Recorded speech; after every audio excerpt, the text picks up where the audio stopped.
Hello, my name is Ralf Friedrichs. I'm an addiction recovery coach and a host of the Take Your Life Back Today show. As an addiction recovery coach, I want to share something with you, and let me be crystal clear to leave an everlasting impact upon you.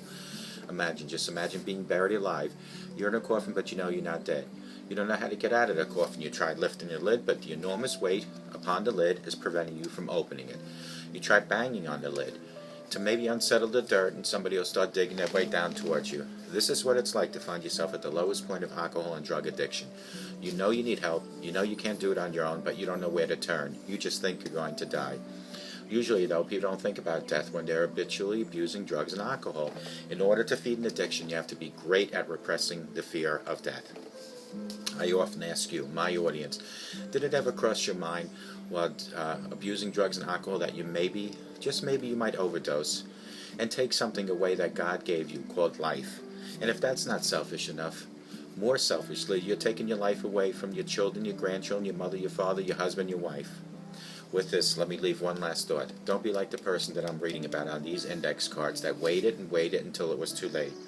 Instead, be like the person that picks up the phone and calls me at 844-405-HELP, and I promise you I will help you take your life back before your life is gone. And there are people like Larry Geis from the Geis Academy at 516-458-2741. Larry Geis and I always tell people like you, it doesn't matter where you've been, it doesn't matter where you came from. What matters is that you're here and you want help today.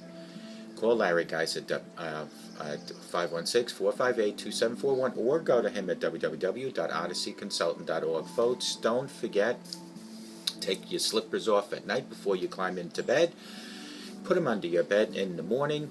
Retrieve them, look under your bed, take the slippers out, and while you're on your knees, thank God for another beautiful day. Ask God for forgiveness and mercy. Thank God that you have a home, you have clothing, you have food, and a family that loves you so dearly. I call this knee-mail. Not email, not a letter or a phone call. Knee, K-N-E-E mail. Every morning you should be thanking God for another beautiful day that He is allowing you on this earth, because for someone else somewhere on this earth, it is their last day. Knee mail. Put on your slippers and walk with God 24/7. These are, today I want to talk about 20 questions that you should ask your child each and every year. And we're going to actually have I'm going to be calling a student, a 9-year-old, and we choose to call him Shortstop. And we're going to talk to him, and I'm going to ask him these 20 questions. Children are, let's face it, a mystery. And what's going on in their little heads is often as baffling as it is hilarious, folks. But if the role of a parent is to try to bring them up to as well-rounded and responsible as possible, then it helps to at least try to make sense of how they see the world. Ask open-ended questions is a brilliant way to find out what they're thinking and get to know and bond with your children.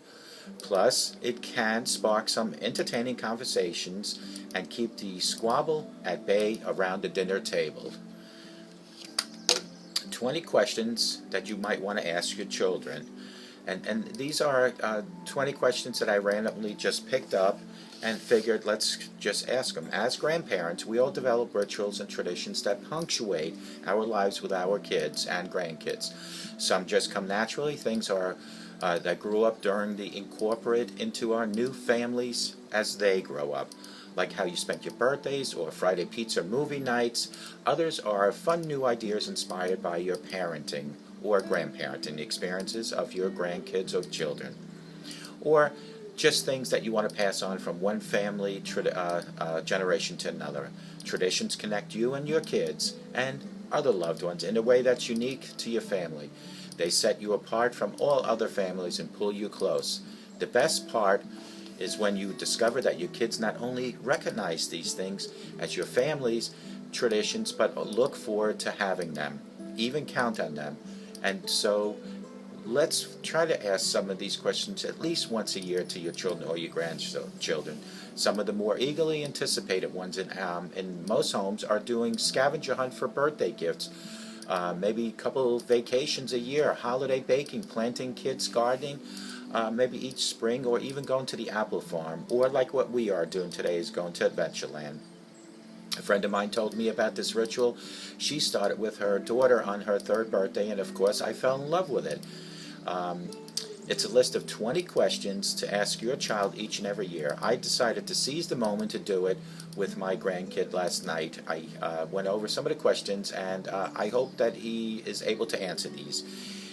Here is the answer, his answers, as we call him up now, and we get right, we dive right into it, and let's find out what he wants to do. So let's dial the phone.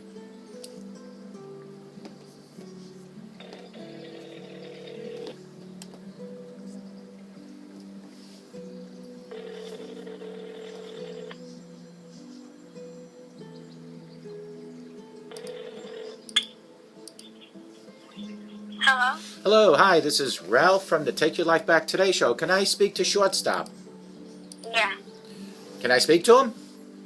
Yeah. Oh, are you Shortstop? Yeah. Hey, Shortstop, I had sent you 20 questions to answer for our show, and I'd like to have you answer those questions. Is that, do you have time right now to speak on the phone? Yeah. Okay, so my first question, and Shortstop, before I get into the questions, could you just tell my audience, don't tell me your name, but just tell them what grade, how old you are and what grade you're in. I'm in 4th grade, I'm 9 years old. Okay, at what age do you think a person is an adult?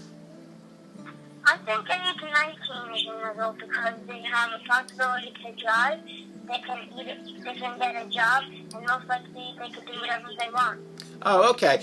Now, do me a favor. When you speak into the phone, can you speak a little louder? Okay? Yeah. Okay, so the next question is if you could change one rule that your family has in your house, what would you want to change? The one rule that I want to change is you have to do chores, and I hate doing chores. So you would hope that your parents would eliminate chores totally. Yeah. What is one thing that makes your family so special? Something that makes my family special is they do so much for me and love me to the day. And that means a lot to me. Oh, that is very nice. Of all the things you are learning, what do you think will be the most useful when you are an adult? One thing I learned that was useful being an adult is to make good choices and stay healthy. Okay. Are you a good friend, and why do you think so to someone? Yes, I am a good friend because I'm kind, helpful, and I will try to cheer someone up if they're down. Okay, how would the world be different if animals, and that's a pretty funny question actually, if animals could talk, how would the world be different? The world would be different because you get to see how they feel, and if it's a pet, they probably will tell you when they need food and water, and when they need to go out. That's funny. Would you cheat on a test if you knew you would not get caught? And if you would or if you would not, why? I would not cheat on the test even if I knew I wouldn't get caught. Because first, what if the person you cheated on got all the questions wrong that you didn't do? Also, even if they get it all right, you will not learn anything and you will stay on a low level you are on now. That is true. If you could grow up to be famous, what would you want to be famous for, Shortstop? I would want to be either MLB because they make you be a better athlete and they make a lot of money. If you could be invisible for a day, what would you do? If I was invisible for a day, I would freak out and stay in my room and wait till the next day. Hopefully not to be invisible anymore, right? Yeah. What is the best gift that you've ever given any person? The best gift I ever given is my grandma's $150 70th birthday ring because I worked really hard to get the money, and I love her really bad. And why was that so special? Because you worked so hard, or is there another reason? Because it's her big 70th birthday, and I love her, and she loves me. And she always gets me gifts, so I just wanted I just wanted me to get her a gift. Oh, yeah, that is nice. Now, you know, I'm not a kid. I'm 54. So my question to you is, what is the hardest thing about being a kid? Not going where you want at certain times in the day, and whatever you want to do in the day. Well, that could be hard. Yeah, if you were a teacher and the kids in your class wouldn't listen to you, what would you want to do? I would ask them to please listen what I'm trying to teach you. That and you know that the proper word that you used was please, which is always nice, right? Yeah. Where's your favorite place in the world? At my grandma's, helping my grandpa all the time, and when I go in the pool there. Oh, that sounds like fun. If you could give one gift to every single child in the world, what would that one gift be? To be safe and have a healthy life. And the safe part could be a house, and a healthy life can be food and drinks every day. Yep. If you could travel back in time 3 years and visit your younger self, that means when you were, let's see, how old are you? You're 9, so when you were 6, what advice would you give yourself at the age of 6 years old? Start practicing early at math because I really want to be an accountant when I grow up. Okay, this is a tough question, so you got to really think about this one because I only want 5 words. What 5 words do you think most describe you? Athletic, funny, friendly, a little annoying, and fidgety. Okay, if you could invent something that would make life easier for people, what would you invent? Taking away all the sickness from the world. That would be a nice invention. When was a time that you felt lucky in life? I felt lucky when I didn't get seriously hurt in my quad accident. What happened at that accident? My cousin drove me, and there was a ditch, and then I banged my teeth right into my gum. Ooh, But good thing I didn't break my neck or something, or anything like that. Yeah, thank God that you didn't get hurt too bad. What do you think would be the hardest thing about being blind? You cannot enjoy the beautiful things out there, and you can get seriously hurt. That's right. If you could make one rule that everyone in the world had to follow, what would that rule be and why? Everyone should follow no more war and fighting because that is just a bad problem in this world. That is true. We ran out of questions. Do you have any advice for other 9-year-olds that you want to just give to them? I don't think so. No? Like to play sports maybe, or do good in school, listen to your parents, stuff like that? Yeah, you gotta listen to your parents, and you gotta stay in school to get your education, and yeah. Well, listen, Shortstop, thank you so much for letting me call you today, and I hope you're a guest again. This is your 4th time, or is this your 5th time? I think this is my 4th time. Wow, sooner or later you're going to take my job, and then I can call you, right? Yep. All right, Shortstop, listen, have a great day today at Adventureland, and enjoy yourself, okay? Thank you for calling in.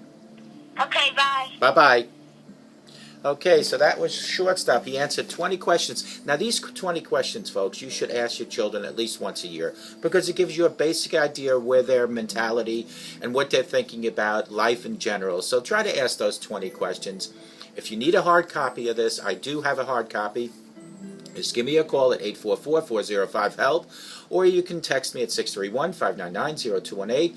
And remember, take the slippers off at night, stick them under your bed first thing in the morning. Get on your knees, pull those slippers out, and while you're on your knees, give a personal shout out to God with a knee mail. That's K-N-E-E mail. And thank God for another beautiful day, because I'm telling you, when God allows you to have one extra day on earth, that's one day more than another person might not have. Thank you very much, and I hope you enjoyed these 20 questions that were answered by a typical 9-year-old. And I hope to see you soon, and have a pleasant day.